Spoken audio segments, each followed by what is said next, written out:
Kalian masih ingat dengan makhluk yang satu ini? Jamin. Kemarin dia bikin surat terbuka kepada Bapak Prabowo. Gara-gara surat terbukanya nggak direspon, bikin surat terbuka yang baru lagi dia. Gak terima dia. Ini itu aja. Maksudkan Gibran. Pecat Gibran. Nah sekarang ini tahu kalian apa isi suratnya? Saya punya cara yang ampuh untuk supaya Gibran tidak lagi memerintah. Dorong Gibran untuk mengundurkan diri. Siapa lo? ada aja ini nih yang terbaru nih. Kita perhatikan. Bapak Presiden Prabowo, salam anti londo ireng. Dan saya kembali berbicara melalui video ini apa adanya. Saya lanjutkan masukan untuk memberhentikan Wakil Presiden Gibran. Alasan dan caranya sudah saya tulis sebelumnya. Selain pemecatan atau impeachment, ada cara yang lebih mudah. Mendorong Gibran mengundurkan diri. Kenapa sih? Sakit hati ya? Kita perlu mendorong Gibran berhenti? Tentu bukan karena persoalan pribadi. Ini persoalan menyelamatkan negeri.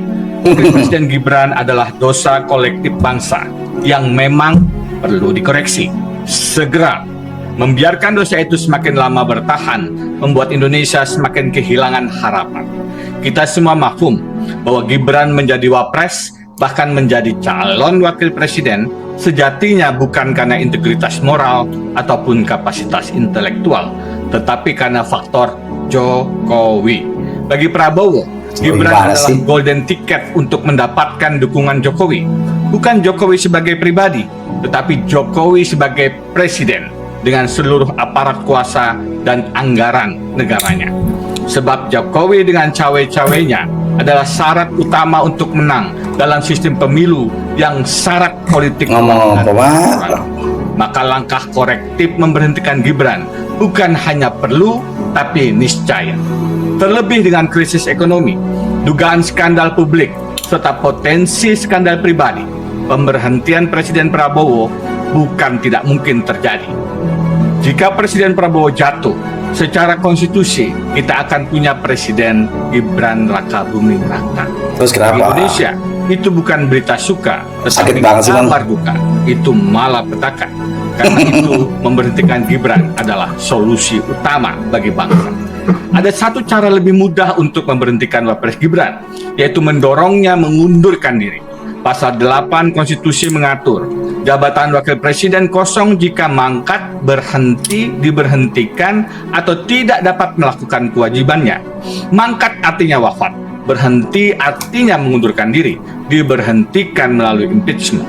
Jika sadar diri, jika sadar kapasitasnya, mestinya tidak sulit bagi Gibran untuk mundur. Bahkan seharusnya bukan hanya mundur, tetapi sedari awal tidak maju sebagai wali kota Solo, apalagi wakil presiden. Kamu tuh sudah jadi apa sih? Melalui skandal putusan Paman Usman untuk ponakan Gibran. Kamu bisa apa yang kamu itu? merusak konstitusi, mempermalukan Mahkamah Konstitusi.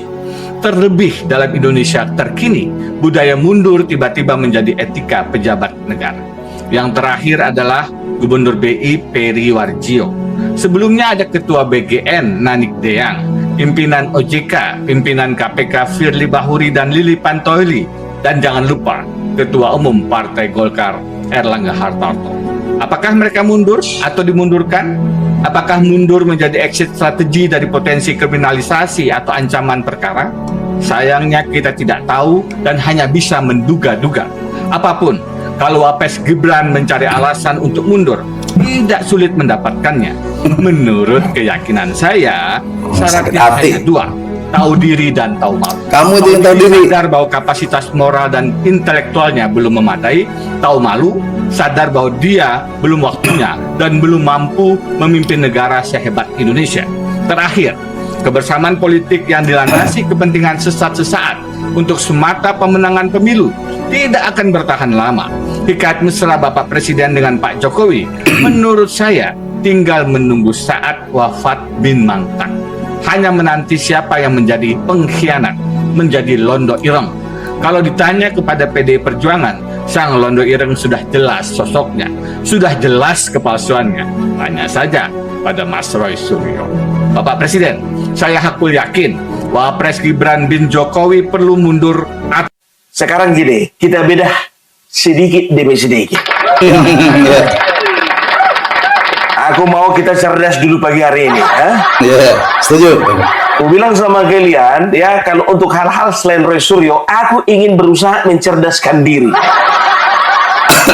Tapi kalau ada kaitannya dengan Roy Suryo, lebih bagus aku membuat diriku bodoh. Karena apa? Cuman jadi lucu-lucuan aja. Ya. Kok santai Ya, ya. kita bedah sedikit. Bapak Presiden Prabowo, salam anti Londo Ireng. Izinkan saya kembali berbicara melalui video ini apa adanya. Saya Sebentar dulu, kok bawa-bawa Londo Ireng? Dia londonya itu gitu. Dia londonya gitu. Kau bikin orang tambah sakit hati kau. Dari salammu aja itu sudah tidak mencerminkan kau itu orang yang berakal sehat gitu. Memang gak ada niatanmu dari awal ini, ya, betul-betul untuk membela pemerintahan Bapak Prabowo. Dan salat pertama aja kau ingin menyudutkan Bapak Prabowo. Iya. Salam Londo Ireng. Dia londonya itu. masukan untuk memberhentikan Wakil Presiden Gibran. Alasan dan caranya sudah saya tulis sebelumnya. Sebentar dulu. Baru ku perhatikan bajunya Londo Ireng. Wah, sih dari tadi tuh bilang. Oh, ini rumahnya Londo Ireng. Arah itu dia. Diniatkan kali dia bikin baju Londo Ireng. Udah kayak Roy Suryo kau. Betul kan Surya. Aduh.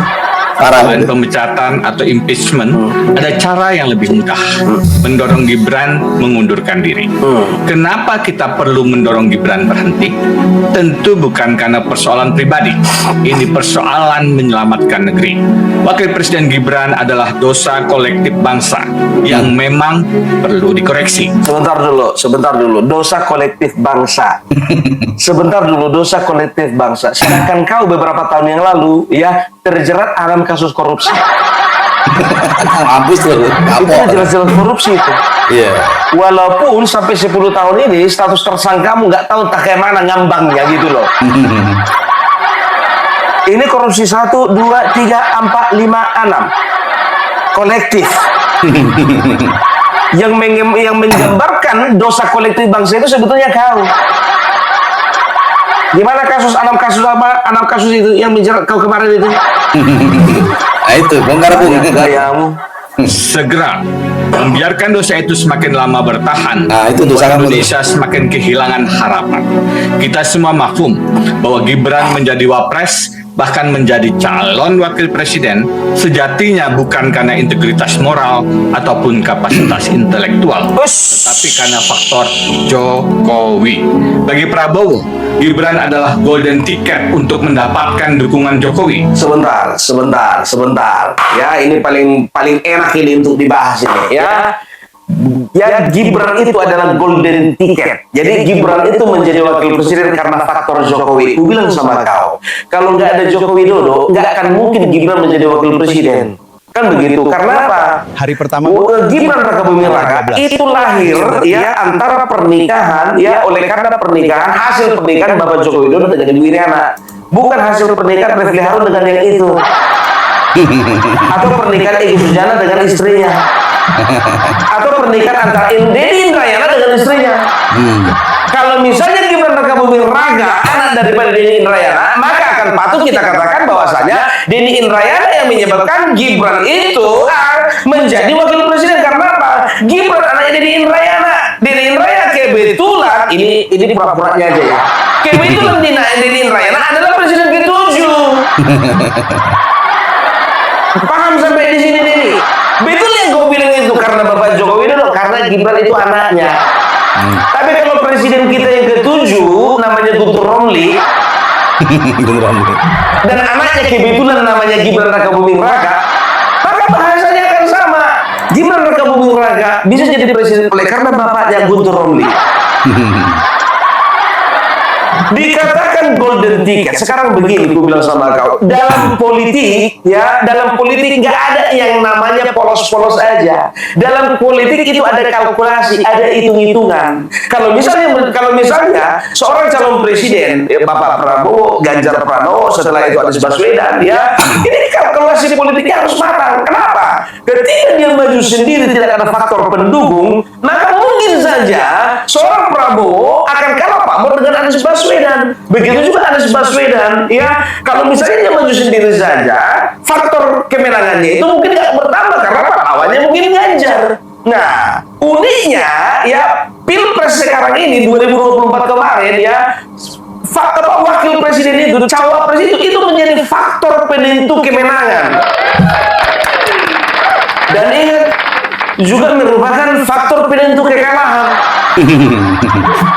Melek sekali. Nah, kemarin itu kan ini pasti sudah dilakukan survei ya untuk badan pemenangan ya, tim kampanye nasional Prabowo Gibran ya. Waktu itu mungkin katakanlah tim kampanye untuk Bapak Prabowo sendiri. Dihitung nih, kalau Prabowo sama misalnya sama Ganjar segini surveinya, Prabowo sama Erick Thohir segini surveinya, ya Prabowo sama Denny Indrayana segini surveinya, Prabowo sama Fritz Salorboy segini angkanya. Siapa paling tinggi ya? Oh, coba dilempar dulu misalnya ya. Kalau misalnya Gibran bagaimana? Nah, ya kan ini kan ada konsultan politik ya. Konsultan politik yang memang punya pengalaman. Kan begitu. Nah, kebetulan konsultan politiknya salah satunya ya adalah Bang Hasan Nasbi.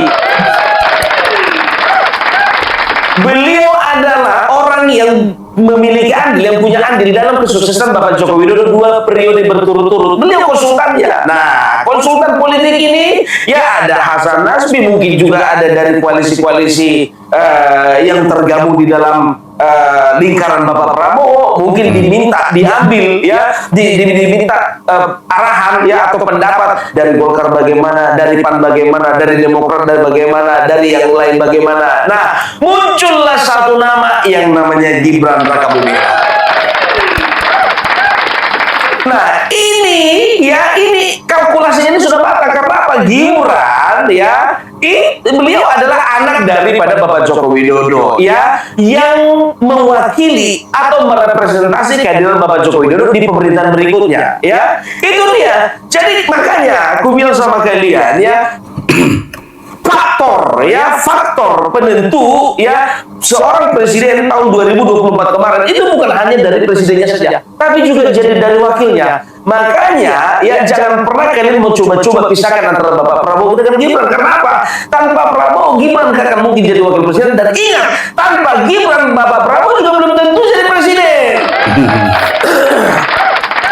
Jadi kalau bicara tentang golden ticket, mau anak siapapun itu, kalau misalnya contoh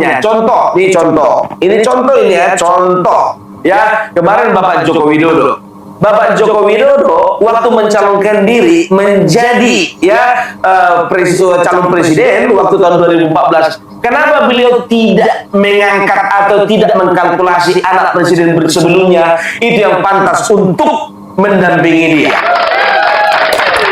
Kenapa dia nggak berpikir bahwasanya AHY adalah orang yang tepat ya menjadi calon wakil presiden? Kenapa? Karena powerful. Kenapa? Karena bapaknya presiden sebelumnya, kan begitu. Nah, karena memang sudah hitung-hitungannya nggak ngangkat, mungkin hitung-hitungannya juga kayaknya nggak punya power, dan juga hitung-hitungannya presiden yang kemarin itu ya partainya terlibat masalah korupsi banyak, kadernya kenapa masuk penjara ya? Nggak, ya jauh lah panggang dari api. Nah, sekarang calon presiden berikutnya dia berpikir bahwasanya ya ini Presiden Joko Widodo adalah presiden yang bersih, tidak korupsi, tidak melakukan tindakan asusila, kan begitu, dan juga bukan ketua umum partai pula ya. Kenapa enggak? Oh, ini harus ada calon yang yang merepresentasikan ya Bapak Joko Widodo di pemerintahan berikutnya. Itu dia. Jadi kalau dibilang golden ticket, iya, kenapa rupanya? Wakil Joko bisa jadi wapres karena bapaknya, bukan karena potensinya. Nggak usah ngomongin potensi, udah kayak mana rumahnya potensi. Bukan Jokowi sebagai pribadi, tetapi Jokowi sebagai presiden dengan seluruh aparat kuasa dan anggaran negaranya. Sebab Nah, Jokowi ini fitnah ini. Ya, fitnah ini. Hati-hati kau. Hati-hati. Makin dalam kau bahas ini fitnah kau.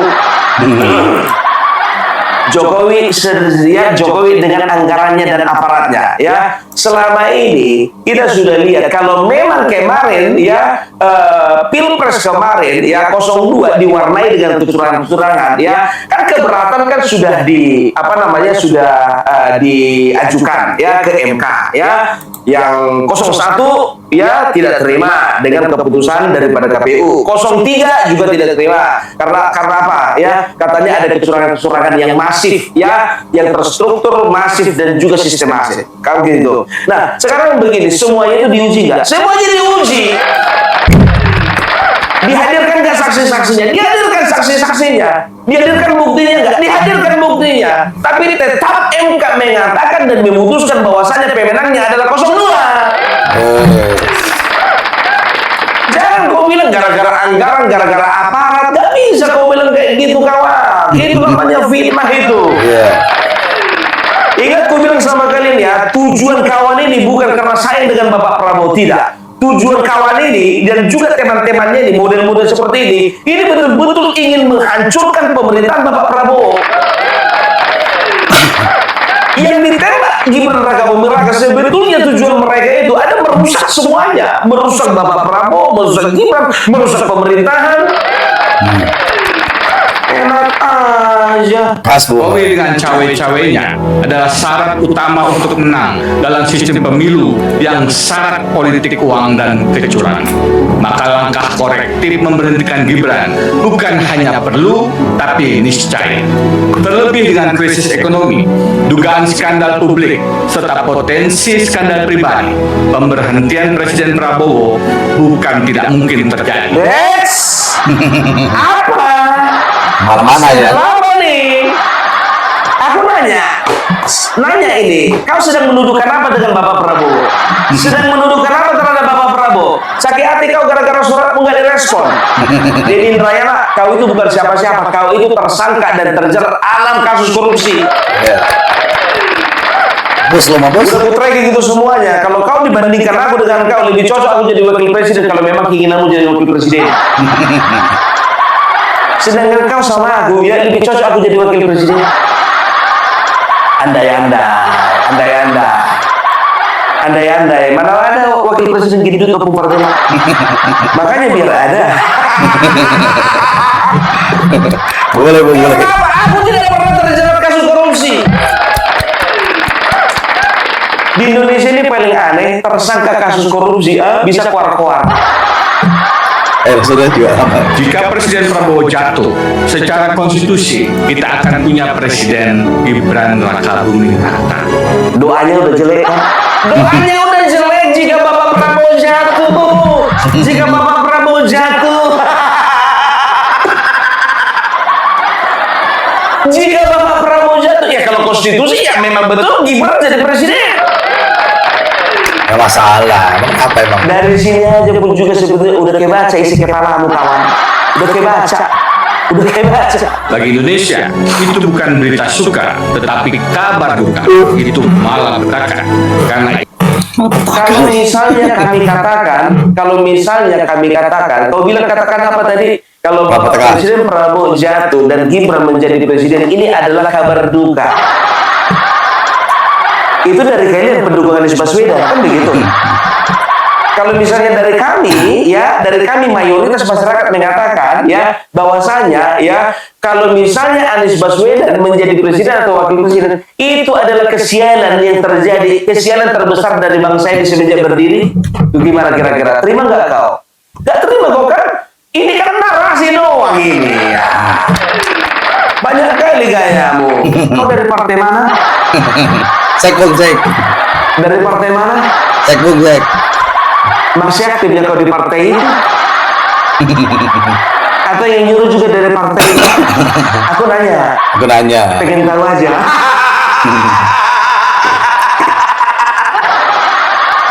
itu memberhentikan Gibran adalah solusi utama bagi bangsa. ada satu cara lebih mudah untuk memberhentikan Wapres Gibran, Diperhatikan biar ini mendorongnya bisa korupsi. mengundurkan diri. Pasal 8 konstitusi mengatur jabatan wakil presiden kosong jika mangkat, berhenti, diberhentikan atau tidak dapat melakukan kewajibannya. Mangkat artinya wafat, berhenti artinya mengundurkan diri, diberhentikan melalui impeachment. Jika sadar diri, jika sadar kapasitasnya, mestinya tidak sulit bagi Gibran untuk mundur. Jika sadar diri, jika mengerti kapasitasnya, mestinya tidak sulit bagi kepolisian untuk menjadikan kau tersangka setelah itu narapidana.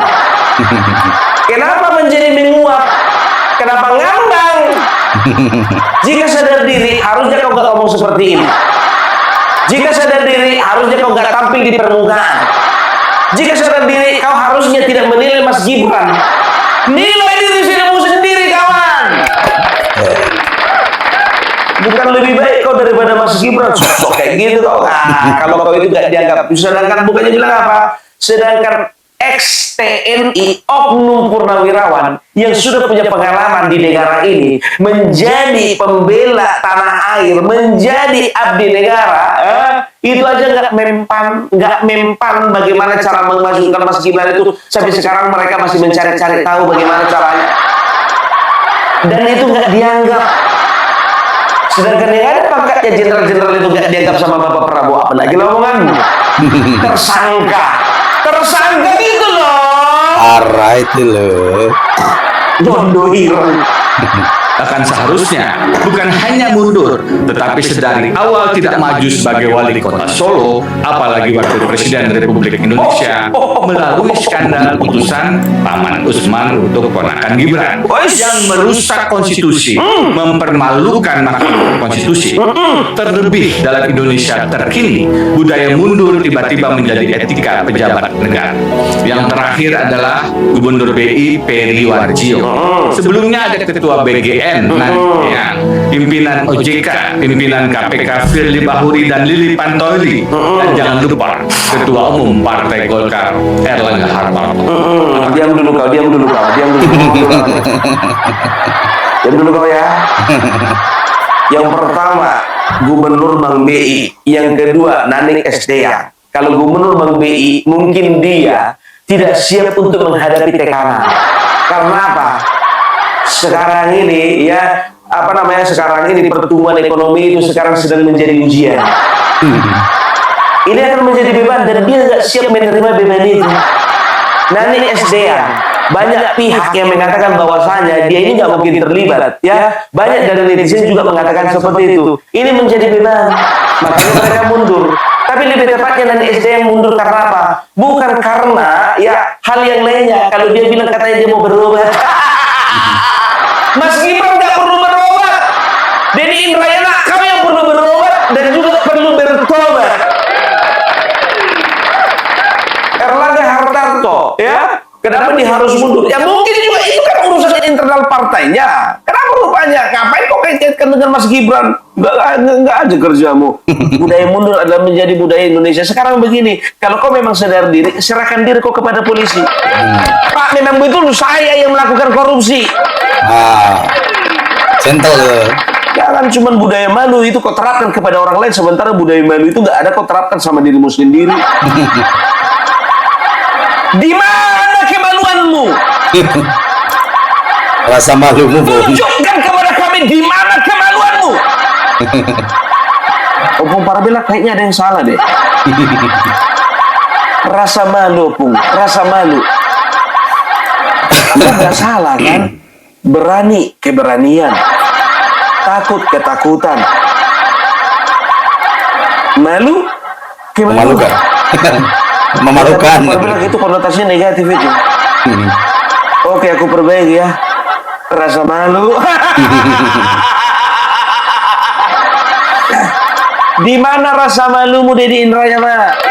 Di mana rasa malumu? Enggak aja kau komentari hal-hal yang memang betul-betul cerminan dari dirimu sendiri. Kau bercermin kau. Sebelum kau konten, bikin dulu kaca di situ. Apakah mereka mundur atau dimundurkan? Apakah mundur menjadi exit strategi dari potensi kriminalisasi atau ancaman perkara? Sayangnya kita tidak tahu dan hanya bisa menduga-duga. Apapun, kalau duga-duga, ya. Gibran mencari alasan untuk mundur, tidak sulit mendapatkannya. Menurut keyakinan saya, syaratnya hanya dua, tahu diri dan tahu malu. Sebentar. Tahu Kamu diri aja- dan tahu malu. Kamu aja nggak tahu malu. Betul, menurut keyakinanmu. Dan menurut keyakinan saya juga, sebetulnya kata-kata itu cocok untuk kau. Cocok. Tahu diri kau bukan siapa-siapa. Tahu malu kau karena kau itu tersangka. Tahu diri kau karena kau bukan siapa-siapa. Tahu malu kau karena kau itu tersangka. Tahu diri sadar bahwa kapasitas moral dan intelektualnya belum memadai. Tahu malu, sadar bahwa dia belum waktunya dan belum mampu memimpin negara. Kau ngomongin moral sementara kau gak punya moral. Banyak kali gayamu. Cocok. Denny, semua orang udah tahu kalau kau itu tersangka. Dan kau itu diduga terjerat 6 kasus korupsi. Ngaco ya. Tahu diri, tahu malu, tahu diri, tahu malu. Kau itu pun juga gak ada kapasitasmu. Jadi apa kau rupanya di bangsa ini? Jadi sampah. Pernah memang kau punya kapasitas wakil menteri, pernah. Tapi apakah itu karena memang betul-betul kapasitasmu, atau kau memang karena kau itu anggota partai? Tolong jawab pertanyaanku ini biar tahu kau ya. Semua orang udah tahu, nggak semua menteri, wakil menteri ya itu bisa diangkat, bisa ditunjuk karena apa? Karena kapasitasnya, bukan. Karena dia punya relasi yang kuat dengan partai tertentu. Dia punya relasi yang kuat dengan tokoh tertentu. Dia punya kapasitas keuangan yang besar ya, oleh karena apa? Oleh karena dia konglomerat. Banyak kali gayamu. Di Indonesia ini ya, di Indonesia ini ya, lebih banyak orang yang lebih pintar kalau bicara hukum tata negara dibandingkan kau. Nah, kenapa cuman kau yang bisa jadi wakil menteri kemarin? Karena kau itu kader dari partai tertentu kan? Jawab pertanyaanku ini. Indonesia. Terakhir, kebersamaan politik yang dilandasi kepentingan sesaat-sesaat untuk semata pemenangan pemilu tidak akan bertahan lama. Ikat mesra Bapak Presiden dengan Pak Jokowi, menurut saya tinggal menunggu saat wafat bin Mantak. Hanya menanti siapa yang menjadi pengkhianat, menjadi londo ireng. Kalau ditanya kepada PDI Perjuangan, sang londo ireng sudah jelas sosoknya, sudah jelas kepalsuannya. Tanya saja pada Mas Roy Suryo. Bagi hukum di Indonesia ini ya, sudah jelas siapa londo irengnya, sudah jelas siapa pengkhianatnya. Siapa itu yang tersangka kasus korupsi tapi sampai sekarang nggak diproses. Tersangka korupsi tapi sampai sekarang nggak jadi narapidana. Jangan kau berbicara tentang pengkhianatan, kawan. Kampus habis ya. Banyak teori kalian itu nggak mempan. Sekarang ya, yang aku mau highlight ya, yang dia katakan tadi masalah putusan MK 90 ya.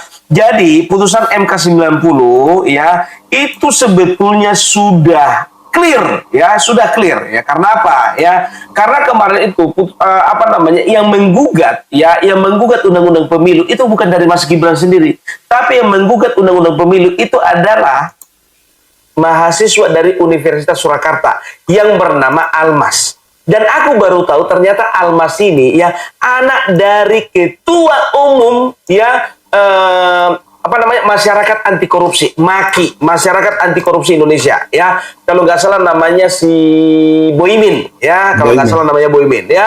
Jadi kalau dia bergerak sendiri ya kayaknya ya dia perlu konsultasi dengan bapaknya. Bapaknya ya adalah salah satu tokoh pendiri ya, tokoh sentral di Masyarakat Anti Korupsi Indonesia, MAKI ya.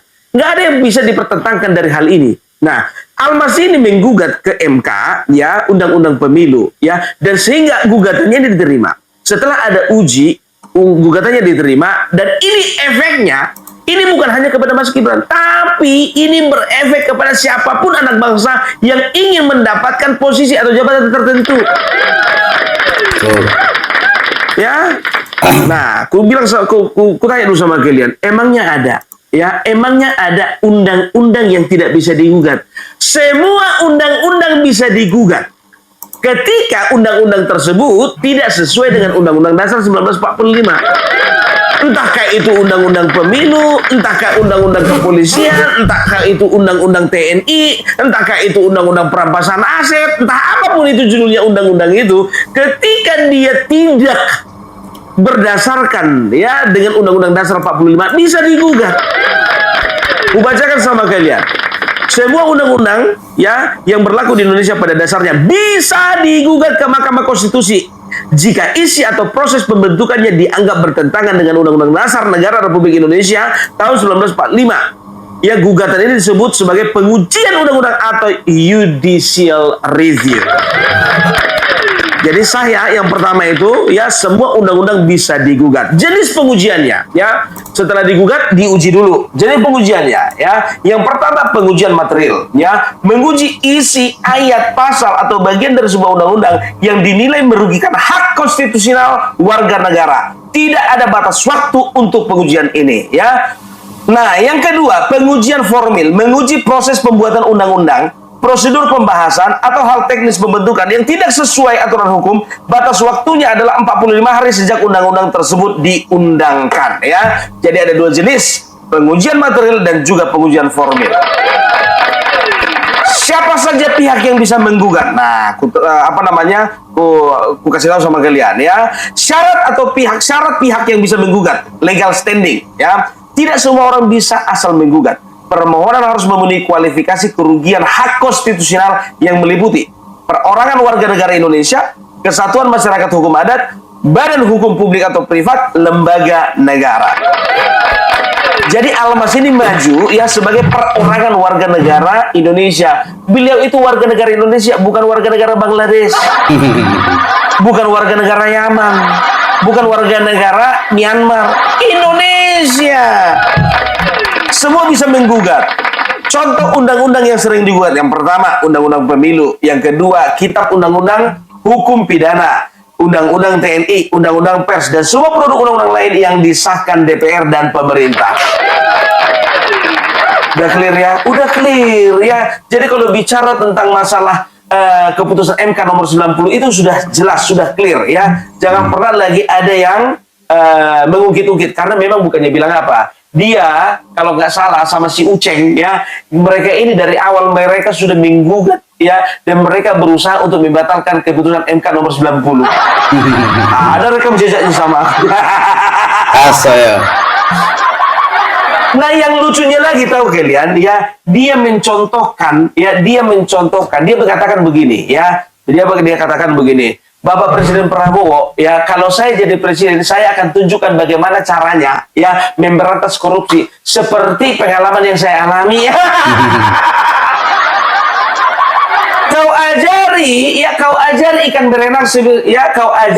berenang, ya padahal kau itu seekor tikus. Ini ibaratnya. Kau ajari ikan berenang, ya padahal kau itu seekor tikus. Kau ajari ikan berenang. Udah tahu itu bagian dari kehidupan sehari-harinya berenang. Padahal kau seekor tikus, cuma diparet. Cari makan yang busuk-busuk, tapi kau cari ikan berenang. Lihat ini. Ini ada lagi nih postingan dari warga Instagram namanya Denny Indrayana. Coba kita baca. Kalau saya jadi Presiden Prabowo, saya memberi contoh pemberantasan korupsi dari diri saya sendiri. Jika gagal, saya siap mundur. Dengan tagline, gagal berantas korupsi, Prabowo bukan presiden 2 periode, tapi presiden 2 tahun saja. Menurut Anda, apakah presiden berani? Nah, ini adalah contoh dari postingan orang mabok dan lupa ingatan. Kenapa? Coba lihat. Teng teng teng. Teng teng teng. Eng eng eng. Denny Denny Indrayana resmi berstatus tersangka kasus payment gateway. 6 kasus korupsi jerat Denny Indrayana. Mantan koruptor kok ngomentarin presiden yang memberantas koruptor. Mungkin dikiranya ya kita ini nggak bisa cari rekam jejaknya. Nggak bisa dicari kesalahan dia di masa lalu. Mungkin dia bilang gini, ala netizen mah nggak akan tahu kasus saya yang dulu. Lagi ini bisa dicari kok, masih ada kok nih.